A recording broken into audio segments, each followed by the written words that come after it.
Should they have to dress like Granny to get hired as a nanny? Actress Jana Kramer, yes, the Jana Kramer, says she will not hire an attractive nanny because of her husband's addiction to sex. Wow, he's really happy to get that out there. Kramer was noticing the profile pictures of some prospective nannies used on a hiring site and said they should, quote, dress the part. Translation, Mr. Belvedere. Kramer continued, not that I don't trust my husband. She just called him a sex addict. Yeah. I just think it's not smart. I mean, you look at some of these nannies, and it's like, well, you kind of asked for it. She's kind of hot. Well, we've heard many tales of the cad that got caught with the caretaker. Ben Affleck, Jude Law, Arnold Schwarzenegger, and, of course, Niles Crane. Speaking of Frasier. But is it really fair to put all the onus on the nanny? I love that word. The guy's got to keep it professional, too. If you're hiring someone who's going to be living in the house and around you all the time, you got to ask yourself one question. What would Philip Drummond do?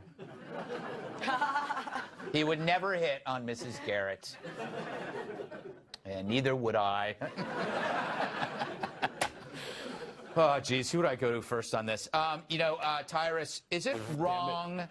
Can I ask you a question? Is it wrong to hire a nanny if you don't have kids? I'm asking for a friend. I'm going to say, yeah. Okay.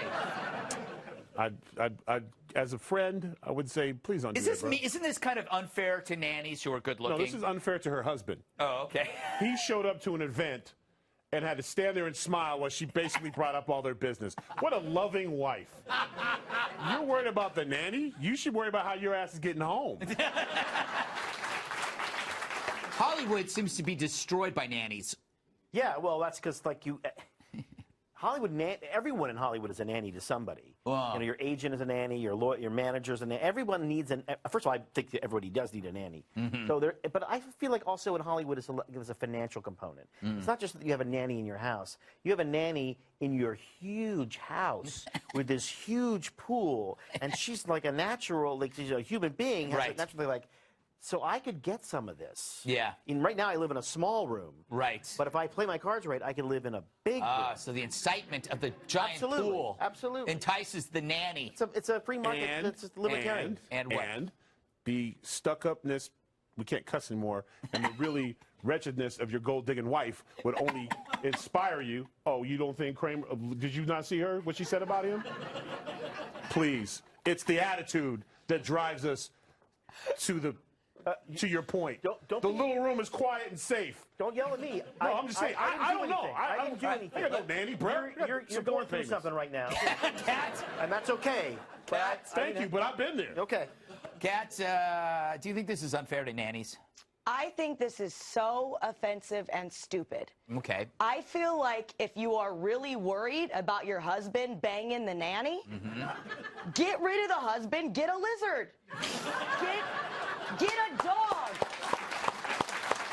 Get a dog. Get a cat.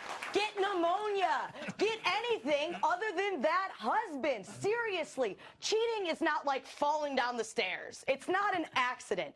If you ever feel like you need to put a chastity belt on your husband, save yourself the belt money and get a new husband. Seriously.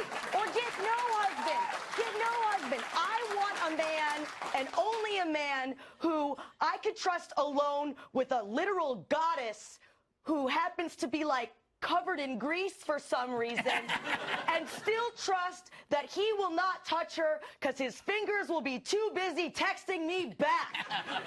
And I think that all women should demand that. It's not the nanny's problem, it's your man is trash problem. Oh, wow. You know, Joe, I don't think this is a problem for most of America, right? They don't have nannies or sex-addicted husbands. Grease-covered goddesses are hot. You know, I do think it's more of a problem than a lot of people would like to admit. People, when you bring up sex addiction, they say, "Oh, that's not a real thing," which is weird because it just got added to the Diagnostic Statistical Manual. But then, if you consider all the mental illnesses people do consider real, like being afraid of clowns. You could go into a psychologist's office and say, I'm a sex addict, and they would, it's ruining my life personally and professionally. They would say, that's not a real thing, but you could say, I'm afraid of clowns. And he would say, well, that's very interesting. Did your father try to fit a whole bunch of you into a really small car?